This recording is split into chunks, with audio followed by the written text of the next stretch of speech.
할렐루야. 여기 남아 계신 분들은 저와 함께 추석을 보내는 거네요. 아마 우리 친척들과 많은 새로운 분들이 얼굴이 보이는 것 같습니다.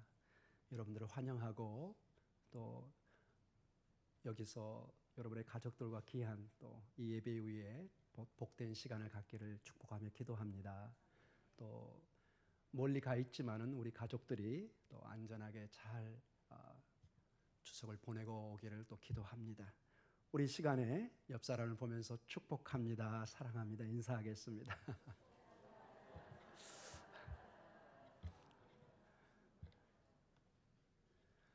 사랑하는 성도 여러분, 저희는 계속해서 하나님의 말씀을 마태복음을 통해서 보고 있습니다. 이 마태복음 첫 복음서의 첫 장입니다. 첫 책입니다. 우리에게 진정한 오늘 복이 무엇인지를 우리 예수님을 통해서 보는 것은 너무나 귀한 일입니다. 우리 예수님께서 모든 것을 사역을 준비하시고 이제 5장부터 우리에게 하나님의 그 복된 삶이, 복이라는 것이 구체적으로 무엇인가를 우리에게 가르쳐주고 있습니다. 우리 주님의 사역은 가르치고 전파하며 고치는 것이 모든 요약이라고 우리 교회 표어로 내걸고 있습니다. 오늘 구체적으로 마태복음 5장에서부터 7장까지 주님의 가르침과 선포하심이 그 초점이 무엇인지를 우리에게 가르쳐주고 있습니다. 마치 이것은 시편 1편의 첫 유대인들이 가장 중요하게 여기는 그들의 기도와 찬양의 첫 시작이 복 있는 사람으로 시작되는 것입니다. 복 있는 사람은 누구냐? 여호와의 말씀을 주야로 묵상하는 사람입니다. 복의 근원의 핵심에 여호와의 말씀이 있습니다. 아멘. 이 말씀이 이제는 실체가 우리에게 오셔서 오늘 생명으로 우리에게 주고 있는 것입니다. 더 이상 이제는 히브리서의 말씀해 주는 것처럼 우리는 선지자나 모세를 통해서 하나님 말씀을 받는 것이 아니라 그 말씀이 육신이 되어 우리 안에 거하시며 이제 권위를 가지고 마치 창세기의 시작처럼 우리에게 말씀을 주고 있는 것입니다. 창세기 1장을 보면 공허하고 혼돈되고 모든 것이 무질서하고 생명이 없는 그곳에 하나님의 말씀이 떨어지면서 어둠의 빛이 비치기 시작하며 질서와 생명이 시작되게 하는 것을 보여주고 있습니다. 그리고 그 만물의 창조의 중심에 이 진흙덩어리, 이 흙덩어리를 통해서 하나님이 우리의 인생을 지으십니다. 이 흙덩어리인 아담아에서 우리 인간인 아담을 지으십니다. 그러나 그것으로 끝나는 것이 아니라 거기에 하나님의 생명을 부으십니다. 하나님의 말씀을 거기에 부으시자 인간이 인간다워지고 인격을 가지고 하나님의 형상으로서 온 세상을 다스리며 그 모든 그 인간의 다스림과 그 모든 지배를 하나님께 영광을 돌리는 것으로 나아갑니다. 이것이 우리 인생이 해야 되는 길인 것입니다. 하나님 우리에게 축복하십니다. 장성하고 번성하고 충만한 축복을 주십니다. 그러나 그것은 우리만 누려서는 안 됩니다. 우리 피조물이 반드시 기억해야 되는 것은 나의 창조주인, 나의 주인을 우리가 섬기고 나아갈 때 그 축복이, 그 복이 의미가 있는 것입니다. 마치 우리 자녀들이 이 추석에 우리의 조상과 우리의 어르신들을 생각하고 감사할 때 이 축복의, 이 한가위의 축복이 더 의미가 있는 것을 보게 되는 것입니다. 이 원리는 성경에도 우리가 적용할 수 있는 것입니다. 우리의 창조주를 우리가 바라보고 그분을 예배할 때 우리의 진정한 복이, 축복이 오늘도 생명으로 나타나는 것을 보여주고 있습니다. 사랑하는 성도 여러분, 특별히 저는 저번 주에 우리 예수님께서 산에 올라가 이 말씀을 주고 있다는 것을 특별히 강조했습니다. 유대인들에게 있어서 이 산은 신의 산을 의미한다고 말씀드렸습니다. 이 신의 산은 곧 나중에 시온산과 예루살렘으로 연결되는 중요한 신학적 흐름이 있습니다. 그들의 삶 속에 깊은 내면에 하나님이 말씀을 주시고 하나님의 백성들이 더 이상 이제 이집트의 경험과 철학으로 살아가는 것이 아니라 하나님의 백성은 하나님의 말씀을 통해서 하나님의 입에서 나오는 그 생명의 말씀을 통해서 살아가는 것을 분명히 제시해 주고 있는 것입니다. 그들의 모든 그 광야의 그 삶 속에 이 말씀은 그들의 중심이 되어서 이 말씀이 가는 곳에 그들은 가고 멈추는 곳에 멈추고 이 말씀은 이제 시온산에 머물러서 예루살렘 성전과 그 중심에 머물러 있는 것을 보여주고 있습니다. 그들은 모든 삶이 1년에 3번씩 이 성전에 올라가서 하나님께 축복을 받고 화해와 생명을 받는 것을 보여주고 있습니다. 이제는 이 일이 새롭게 해석되고 있습니다. 이 모든 것을 완성하시는 분이 새로운 모세요, 하나님의 아들이요, 하나님 그 자체이신 예수 그리스도를 통해서 오늘 이루어지고 있는 것을 보여주고 있습니다. 이제 이 주님이 직접 복을 선포하고 있습니다. 그래서 우리는 정말로 조심스럽게 들어야 되는 것입니다. 무엇이 우리가 붙잡아야 되는 거지? 하나님 나라의 공동체가 이제 더 이상 이스라엘 백성이 아닌 예수 그리스도를 중심으로 한 이 교회, 하나님 나라의 백성들이 무엇을 우리의 인생의 중심으로 두고 살아야 되는가를 말씀해 주고 있습니다. 오늘 우리가 봤던 이 본문의 말씀은 두 가지의 복된 사람으로 나눠지는 것을 보여주고 있습니다. 첫 번째로는 하나님에 의해서 전적으로 보호를 받아야 되는 복된 사람들입니다. 3절에 이렇게 나와 있습니다.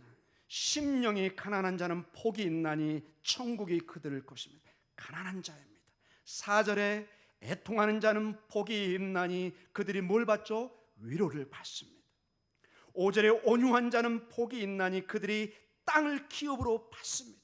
하나님이 주지 않으면 받을 땅이 없는 사람들이기 때문에 하나님이 땅과 위로와 천국을 주고 있는 것을 보여주고 있습니다. 6절에 의에 줄이고 목마른 자는 복이 있나니 그들이 배부를 것을 말씀해 주고 있습니다.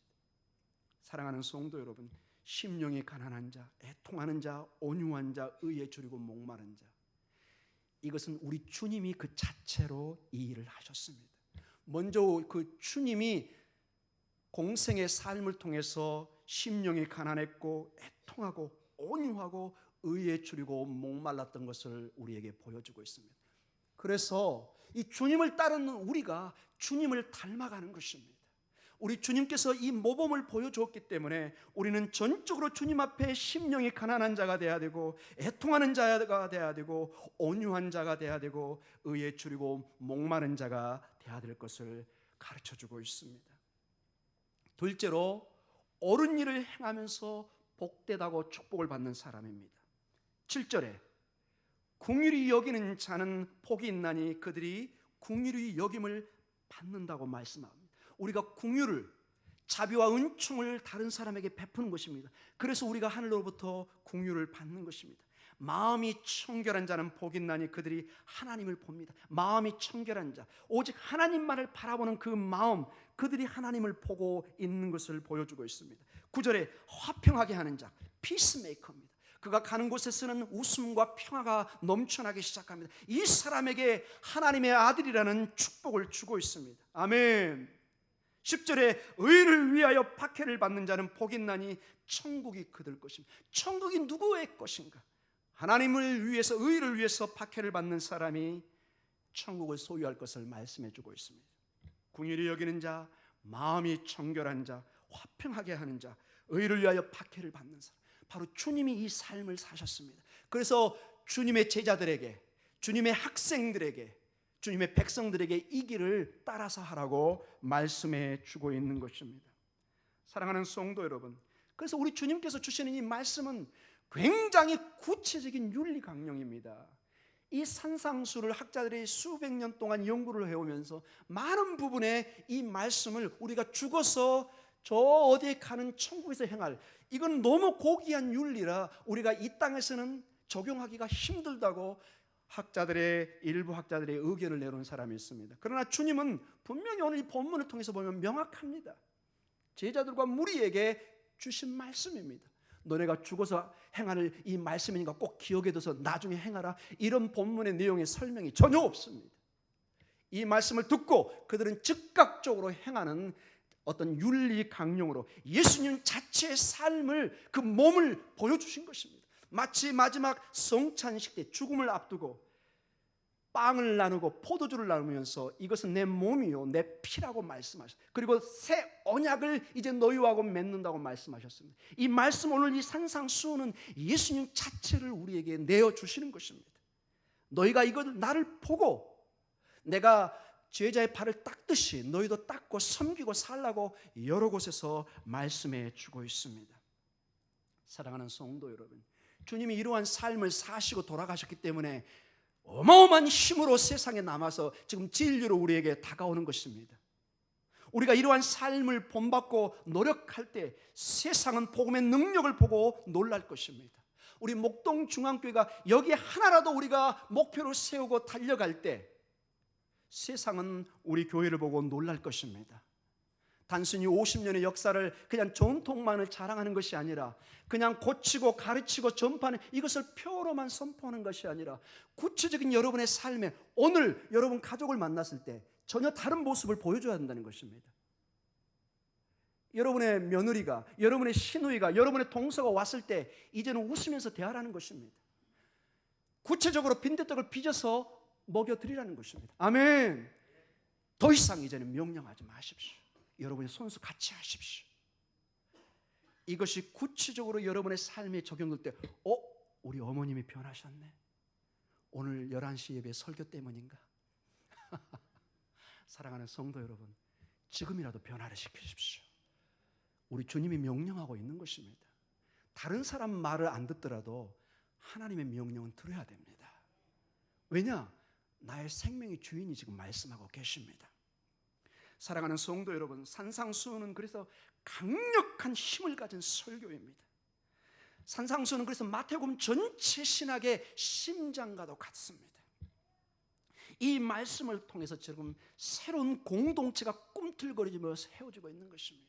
이 교회가 이런 사랑의 모습으로 하나 될 때 사람들은 놀라기 시작합니다. 말만 있는 교회가 아니라 정말 삶을 통해서 보여주는 생명의 꿈틀거림을 체험하고 보게 되는 것입니다.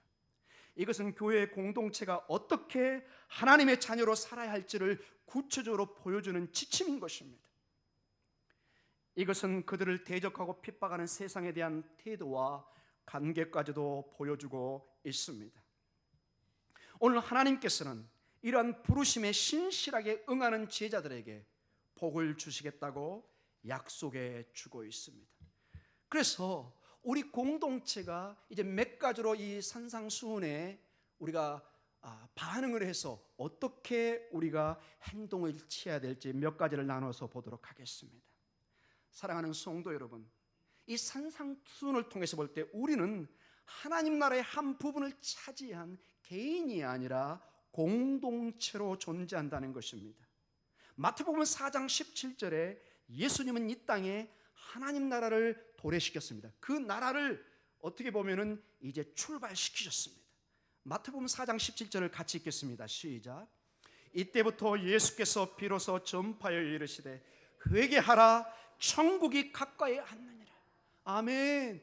더 이상 여러분 신약에 와서는 전혀 다른 천국관을 보여주고 있는 것입니다. 전통적으로 수많은 사람은 우리가 죽어서만 가는 곳이 천국으로 알고 있었습니다. 그러나 주님은 말씀하십니다. No! 지금 나를 통해서 하나님 나라가 임하고 있다고 말씀하고 계십니다. 이 산상수훈을 죽어서 행하는 그런 윤리 지침이 아니라 지금 오늘 한가위, 오늘 여러분의 식탁에서 적용시키라고 말씀하고 있습니다. 왜냐? 주님이 있는 곳은 이미 하나님 나라가 임하여 있는 것입니다. 이 하나님의 나라가 우리가 죽어서도 그게 연결되고 있는 것입니다. 이제 더 이상 분리되지가 않습니다. 아버지의 뜻이 하늘에서 이루어진 것처럼 어디에서 이루어지죠? 이 땅에서도 이루어집니다. 우리가 죽어서 가는 천국도 너무나 소중하고 우리가 날마다 기도하는 곳입니다. 그러나 지금 이 하나님의 나라를 살지 못한다는 것은 이 성경 오늘 본문을 통해서 보면은 예수의 생명이 내 안에 없다는 것입니다.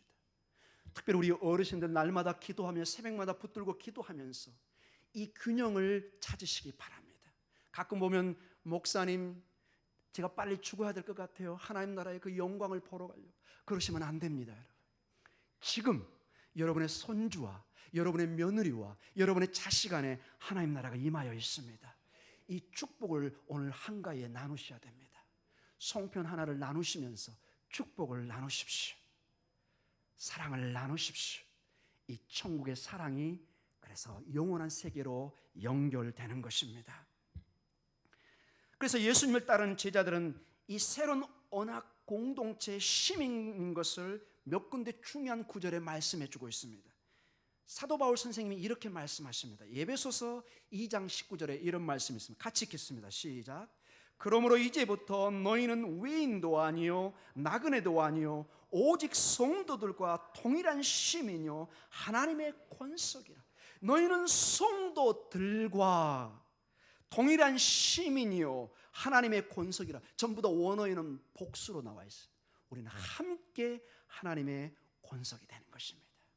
외인과 나그네가 아니라 우리는 더 이상 외롭게 나그네로 살아가는 것이 아니라 우리는 함께 이 공동체로 희망의 복음의 능력의 생명의 노를 함께 저어가는 것입니다. 아멘.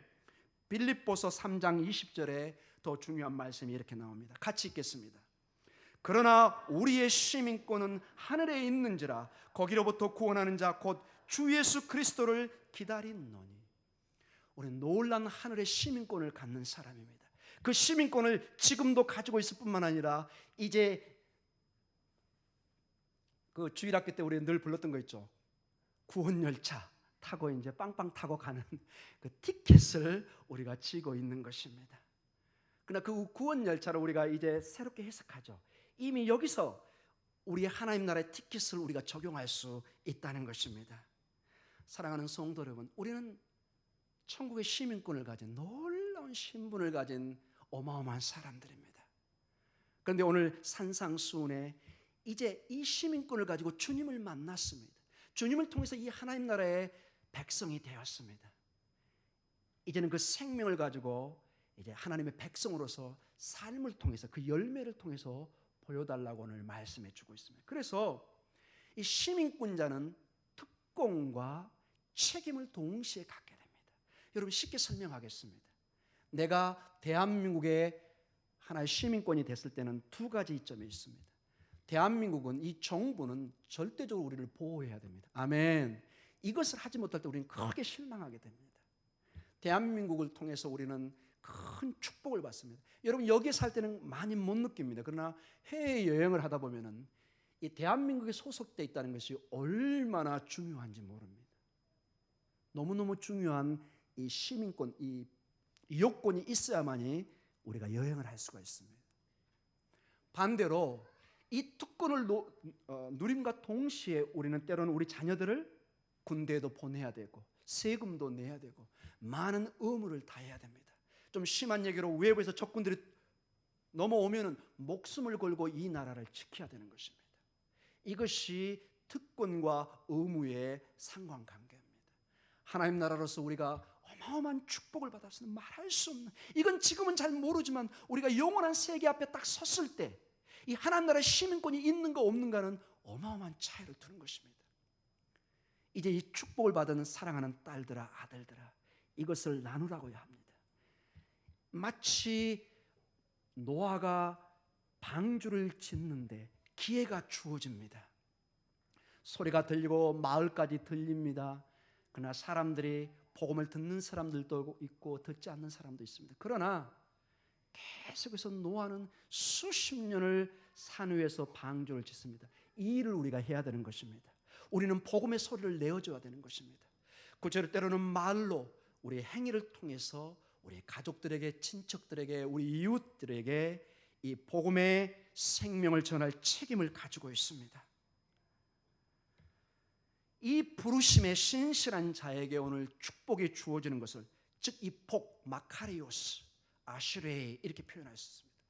여기서 말하는 이 아시레이, 이 마카리오스, 이 복은 세상이 말하는 복이 아닌 것을 여러분이 조금씩 보고 있는 것입니다. 둘째로, 가난한 자에 대한 하나님의 관심을 우리는 반드시 주목해서 봐야 됩니다.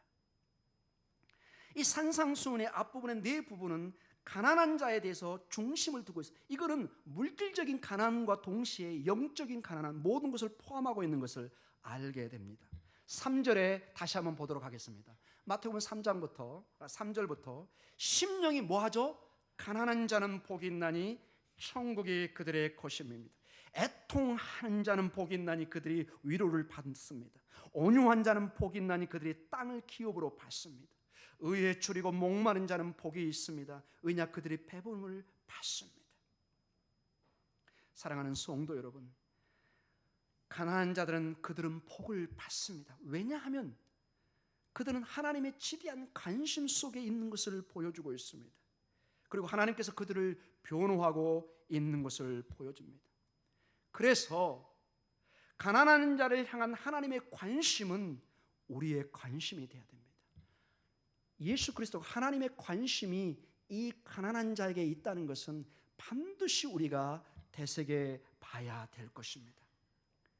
우리의 중심 목표 중에 자비와 은혜 그리고 평화를 앞정에 신음하는 사람들에게 주어야 하며, 그들의 고통을 우리가 할 수 있는 모든 방법과 힘을 다해서 경감시켜줘야 되는 것입니다. 특별히 저는 그래서 주님께서 마지막 승천에 앞서서 종말론적으로 있어야 될 이 마지막 때의 그림을 그려줍니다. 마태복음 25장 31절에서 46절을 제가 그냥 읽어드리겠습니다. 여러분 잘 봐주시기 바랍니다. 주님께서 아주 심각한 얘기를 몇 가지를 했습니다. 21세기 자본주의로 살아가는 우리들에게는 아주 큰 경각심을 주는 내용입니다. 왜 우리가 가난하고 억압받는 사람들을 이 목동중앙교회가 마지막에 선교와 함께 반드시 관심을 가져야 되느냐, 이게 주님의 명령이고 마지막 심판의 기준의 하나입니다. 제가 읽어드리겠습니다. 마태복음 25장 31절부터 이런 말씀이 있습니다.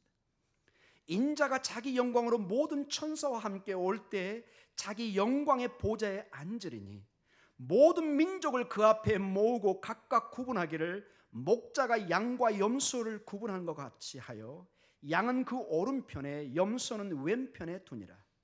그때 임금이 그 오른편에 있는 자들에게 이르시되 내 아버지께 복받은 자들이여 나와 창세로부터 너희를 위하여 예비된 나라를 상속받으라.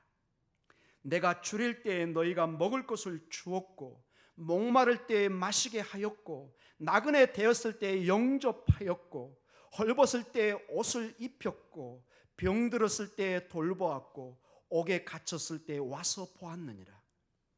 이에 의인들이 대답하여 이르되 주여 우리가 어느 때에 주께서 줄이신 것을 보고 음식을 대접하였으며 목마르신 것을 보고 마시게 하였나이까? 어느 때에 나그네 되신 것을 보고 영접하였으며 헐벗으신 것을 보고 옷 입혔나이까? 어느 때에 병드신 것이나 옥에 갇히신 것을 보고 가서 배웠나이까 하리니, 임금이 대답하여 이르시되 내가 진실로 너희에게 이르노니 너희가 내게 여기 내 형제 중에 지극히 작은 자 하나에게 한 것이 곧 내게 한 것이라 하시고, 또 왼편에 있는 자들에게 이르시되 저주를 받은 자들아 나를 떠나 마귀와 그 사자들이 위하여 예비된 영원한 불에 들어가라. 내가 줄일 때에 너희가 먹을 것을 주지 아니하였고 목마를 때에 마시게 하지 아니하였고 나그네 되었을 때 영접하지 아니하였고 헐벗었을 때 옷 입히지 아니하였고 병들었을 때와 옥에 갇혔을 때 돌보지 아니하였느니라 하시니, 그들도 대답하여 이르되 주여 우리가 어느 때에 주께서 줄이신 것이나 목마르신 것이나 나그네 된 것이나 헐벗으신 것이나 병드신 것이나 옥에 갇히신 것을 보고 공양하지 아니하더이까? 이에 임금이 대답하여 이르시되 내가 진실로 너희에게 이르노니 이 지극히 작은 자 하나에게 하지 아니한 것이 곧 내게 하지 아니한 것이니라 하시리니 그들은 영벌에 의인들은 영생에 들어가리라 하시니라. 아멘. 여러분 여기에 어떤 의문이 생기십니까? 영적으로 혼돈이 오십니까? 명확합니다. 여러분 주님의 말씀은 어떤 깊은 해석이 필요가 없습니다. 그냥 문자 그대로입니다. 여러분 가난한 자를 돌보지 않으면 우리 교회는 지옥불에 들어가 있습니다. 우리의 믿음의 고백이 실천으로 드러나지 않으면 의미가 없다는 것입니다. 사랑하는 성도 여러분, 특별히 우리 목동중앙교회는 제가 진심으로 당부를 드립니다. 우리 연로하신 어르신들, 병든 분들, 여러분 그 가정과 병원을 외면하시면 안 됩니다. 특별히 우리 교회는 어려운 가정이 많습니다. 앞으로 우리 교회는 정말로 기도하고 신경을 써야 됩니다. 사랑하는 성도 여러분, 이러할 때 착하고 충성된 종이라 칭찬을 받을 것입니다. 이것을 오늘 한가위 때 여러분 축복을 나누시고 여러분과 큰 여러분 가족의 축복을 나누시되 항상 이 책임의식을 한편에 두시기 바랍니다. 셋째로 하나님께 의존하는 삶과 하나님을 위해 의를 행해야 하는 것을 강조하고 있습니다. 오늘 산상순의 네 부분은 우리가 전적으로 하나님께 의존해야 될 것을 제가 말씀해 줬습니다. 심령이 가난한 자, 애통하는 자, 온유한 자, 의에 줄이고 목마른 자, 이 사람들은 전적으로 하나님께 의존하고 살았던 사람들입니다. 자, 이들이 이제는 어떤 사람일까요? 한번 보도록 하겠습니다. 이들은 하나님 앞에 겸손한 태도를 보이며 그 증거로 전적으로 하나님을 의존하고 그분을 신뢰했던 것을 보여줍니다. 그들은 그들의 보화를 이 땅에서 찾지 않고 하늘에서 찾는 사람들이었습니다. 이 땅의 삶의 전부인 것처럼 보이지만 그게 전부가 아니라 잠시 있다 사라지는, 우리가 이제 다 놓고 떠나가야 되는 이 땅인 것을 믿음을 통해서 보고 있었던 것입니다. 마태복음 6장 19절에서 21절 말씀에 주님이 이런 말씀을 주십니다. 우리 같이 읽도록 하겠습니다. 시작. 너희를 위하여 보물을 땅에 쌓아두지 말라. 거기는 좀과 동록이 해하며 도둑이 구멍을 뚫고 도둑질하느니라. 오직 너희를 위하여 보물을 하늘에 쌓아두라. 거기는 좀이나 동록이 해하지 못하며 도둑이 구멍을 뚫지도 못하고 도둑질도 못하느니라. 내 보물 있는 그곳에는 내 마음도 있느니라. 아멘. 여러분, 여기에 어떤 의문이 생기십니까? 명확합니다. 우리의 보물, 우리의 마음을 어디에 두고 살아야 될까요? 우리의 가치를 하늘에 두셔야 됩니다. 그 나라와 그 의를 먼저 구하셔야 됩니다. 이것은 우리의 삶을 그냥 대충 살아는 얘기가 아닙니다. 모든 것을 버리고 기도원이나 산에 가라는 얘기가 아닙니다. 그렇지 않습니다. 최선을 살아가되 우리는 우리에게 주어진 직장과 우리의 건강과 우리 가정과 이 모든 것이 하나님이 주신 것을 고백하는 것입니다. 그리고 이것을 하늘의 궁극적인 축복으로 두는 것입니다. 왜냐? 이 땅의 것은 다 쇠합니다. 여기 보면은 뭐라고 그러죠? 마치 좀이나 동록이 이렇게 먹는다고 합니다. 저희 집에 지금 쌀이 있는데 가끔 보니까 이렇게 쌀 이렇게 까만 거 뭐가 이렇게 나오는 거 있죠. 크게 나옵니다. 그래서 방법을 어떻게 했느냐? 마늘을 까가지고 지금 넣어놨습니다. 여러분들이 막 나오기 시작합니다. 사랑하는 성도 여러분, 우리의 재산은 이 땅에만 두면 막 좀이 생깁니다. 그러나 하늘에 쌓으면 쌓을수록 하늘에 상급이 쌓을 줄 믿습니다. 최선을 다해서 살되 우리는 하나님을 쫓기 위해 세상의 것을 두 번째로 두는 우선순위를 바꾸지 않는 우리의 삶을 가져야 할 것입니다. 그들은 특별히 가난 때문에 육체적으로 그리고 죄 때문에 영적으로 슬퍼하며 그들의 자신의 힘과 능력에 의존하지 않고 전적으로 그 필요를 하나님께 나아가 찾는 사람들이었습니다. 넷째로 우리의 삶을 하나님과 다른 사람들을 섬기는 방향으로 돌려야 될 것을 말씀해 주고 있습니다. 오늘 우리가 봤던 이 산상순, 심령이 가난한 자, 애통한 자, 온유한 자, 의에 줄이고 목마른 자가 복을 받습니다. 자, 이제는 이 복을 받은 사람이 반드시 행동으로 이걸 실천을 해야 됩니다. 무엇이죠? 첫 번째로 긍휼히 여기는 자입니다. 우리 7절 같이 읽도록 하겠습니다. 시작. 긍휼히 여기는 자는 복이 있나니 그들이 긍휼히 여김을 받을 것이며. 아멘. 앞에 있는 네 가지 복은 수동적입니다. 하나님이 주십니다. 이렇게 가난한 자들에게. 그러나 이 복을 받은 사람이 이제는 행동을 통해서 우리가 구체적으로 행할 내용들입니다. 그 중에 하나가 긍휼히 여기는 것입니다. 성경 전체에 가르치는 가장 큰 교훈 중에 하나가 하나님께서 우리에게 주시는 부가 우리 자신의 사치만을 위해서 주어지는 것이 아니라는 데 있습니다. 만약에 여러분의 부를 내 자신의 사치만을 위해서 쓸 때는 반드시 마지막에 하나님이 책임을 묻는다고 말씀하시죠. 아까 그 얘기입니다, 여러분. 마태복음 25장에 염소와 양으로 이렇게 갈라놓습니다. 이것을 여러분이 명심해서 보시기 바랍니다. 대신에 가난하고 억압받은 사람과 그 부를 나누도록 하셨습니다. 사랑하는 성도 여러분, 이 오늘 설교 이후에 여러분 길거리를 지나가다가 군밤이 있으면 좀 사셔가지고 나누십시오. 아멘. 빈대떡을 나누십시오. 작은 사랑의 실천이 이제 빈대떡이 빵이 뭘로 좀 뛸까요, 집사님? 뭘로 뛸까요? 차까지는 너무 크고, 이게 점점 올라가야 될 것입니다. 아멘. 사랑으로, 이제 빵에서 김으로, 이제 선물에 이제 배로, 사과로. 제가 과일을 좋아하니까 계속 과일만 나오고 있습니다. 사랑하는 성도 여러분, 나누십시오. 나누십시오. 나누면 여러분 놀랍게 이렇게 채워집니다. 제가 이스라엘에서 있으면서 가장 놀라운 자연 현상을 하나가 봤습니다. 그게 무엇이냐? 제가 이제 나중에 설명을 할 텐데요. 갈릴리 호수와 사해 바다입니다. 갈릴리 호수는 저 헬몬산에서 모든 물을 받습니다. 그리고 그 물을 요단강을 통해서 내보냅니다. 그러니까 40여 종의 고기와 철철철 넘치는 생명으로 막 넘쳐납니다. 그런데 사해 바다는 갈릴리 호수의 물을 받기만 하고 내보내질 않습니다. 항상 이렇게 가다 놓기만 합니다. 근데 사해 바다는 말 그 자체처럼 죽은 바다입니다. 아무것도 살지 않고 있습니다. 여러분 뭘 느끼신가요? 우리 몸이 여러분 먹으면 어떻게 해야 되죠? 내보내야 됩니다. 이게 식사 시간 전에 좀 죄송한 얘기인데 우리 몸이 건강하기 위해서는 먹으면 반드시 내보내야 됩니다. 이게 우주의 자연의 원리입니다. 여러분. 우리 축복은 나눌 때 건강해집니다. 아멘. 이 원리를 이해하십시오. 여러분이 축복을 나누면 여러분은 모르지만 여러분의 자녀가 축복을 받습니다. 여러분의 손주가 축복을 받습니다. 정말 저는 이거를 많이 경험했습니다. 사랑하는 성도 여러분, 둘째로 마음이 청결한 자입니다. 8절에 같이 읽겠습니다. 마음이 청결한 자는 복이 있나니 그들이 하나님을 볼 것임이라.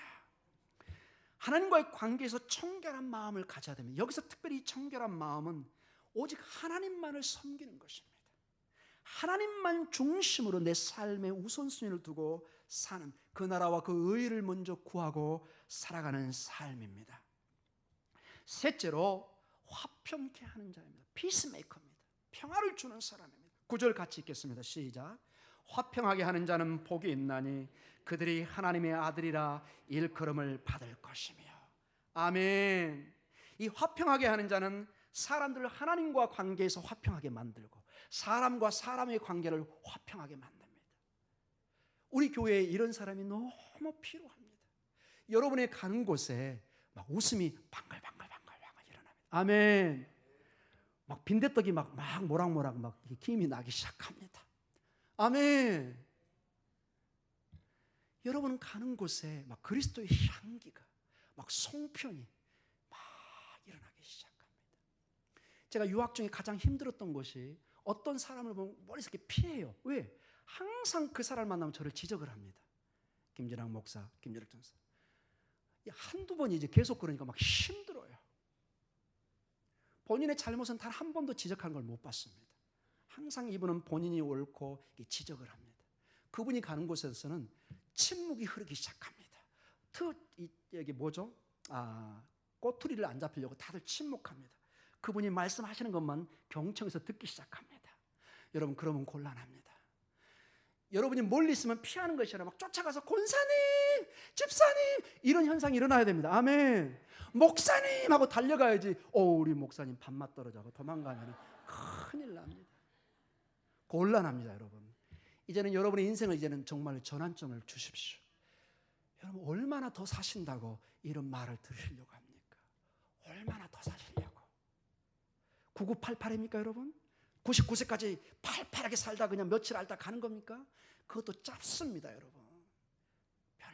인생의 긴 영혼과 비춰보면 한 정점에 불과합니다. 여러분의 얼굴에 웃음을 보고 싶습니다. 여러분의 얼굴에 활짝 핀 성령의 충만함을 보고 싶습니다. 여러분 얼굴에 인상을 펴십시오. 제가 장담하는데 여러분 인생 10년은 더 살 수 있습니다. 아멘. 여러분의 엔돌핀 호르몬이 변하기 시작합니다.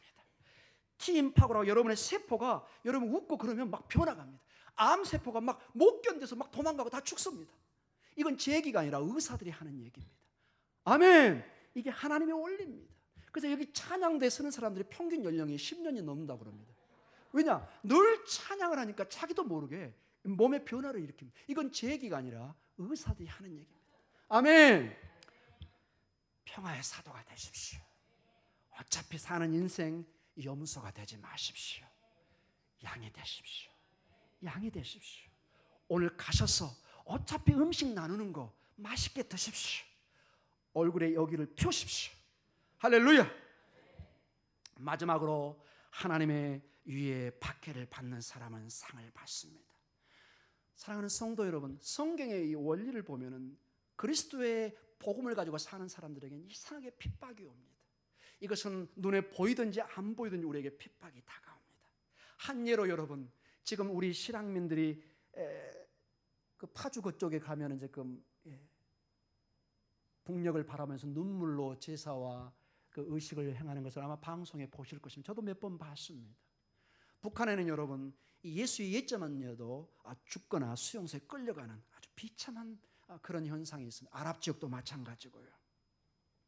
그러나 이렇게 눈에 보이는 핍박도 있지만 여러분, 점점 이 사회가 성경과 이 종말론 현상 중에 하나가 이 사회가 법적으로, 사회적인 법으로 우리 기독교의 정신을 계속 압력을 가지고 옵니다. 일단은 여러분 주일날 시험을 보죠.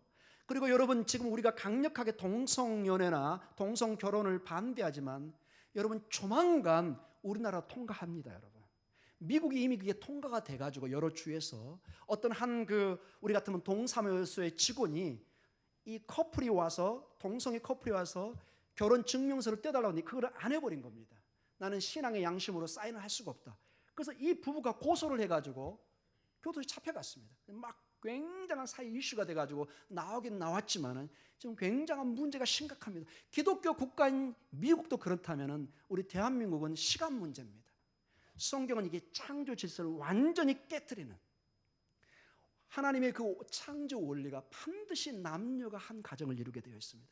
이것은 우리가 어떤 양보할 내용이 아닌 것입니다. 이런 여러 가지 내용이 이제 점점 우리 기독교 사회에, 우리 기독교의 압력으로 들어올 것입니다. 우리는 때로는 이것을 단호하게 거부하고 우리의 복음을 전하며 박해를 받는다면 받아야 될 것입니다. 그럴 때 우리에게 상이 주어지는 것을 보여주고 있습니다. 그래서 이 땅을 살아가는 우리가 베드로전서 2장 11절에 이런 말씀이 있습니다. 같이 읽겠습니다. 사랑하는 자들아, 거룩민과 나그네 같은 너희를 권하노니 영혼을 거슬러 싸우는 육체의 정욕을 제어하라. 이 땅을 살아가면서 우리는 나그네처럼, 거룩민처럼 저항해야 될 것이 있다는 것입니다. 여기서 제가 분명히 한 가지 정리를 하겠습니다. 이 성경에서 말하는 세상은 두 가지 종류가 있습니다. 하나님이 이 땅을 창조하시고 7번이나 창세기에 좋았다고 얘기하십니다. 이 땅은 좋은 곳입니다. 이 땅 자체는 하나님의 선물입니다. 아멘. 이것은 하나님이 만든 것입니다. 그러나 우리가 알지 못하는 가운데 이 어둠의 세력이 잠시 동안 우리를 지배하고 있습니다. 그리고 하나님이 없이 이 세상이 전부인 것처럼 마치 예수님을 광야에서 시험하듯이 온 만방의 영광을 다 주고 딱 조건이 내 앞에 경배하라고 합니다. 사탄을 경배하는 세상에 힘이 있습니다. 어둠의 공중 권세 잡은 사람들이 있습니다. 그 세력이 여기에 굴복하지 말라는 것입니다. 이들은 모든 것을 약속합니다. 그러나 마약처럼 거기에 빠지면 내 가정과 나와 모든 것을 파괴시켜버립니다. 그런 세상에는 넘어가지 말라는 것입니다. 그런 세상에는 우리가 거리문과 나그네처럼 살아가는 것입니다. 그러나 하나님 안에서는 우리는 하나님의 시민권이요 당당하게 살아갈 힘과 권세를 가진 것을 잊지 마십시오. 사랑하는 성도 여러분, 그래서 우리는 이 땅에 살아갈 때 다르게 살아야 됩니다.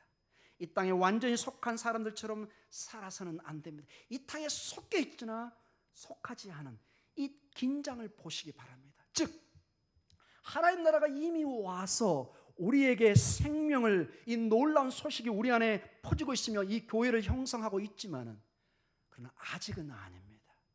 아직 완전한 하나님 나라가 우리에게 임하였지 않습니다.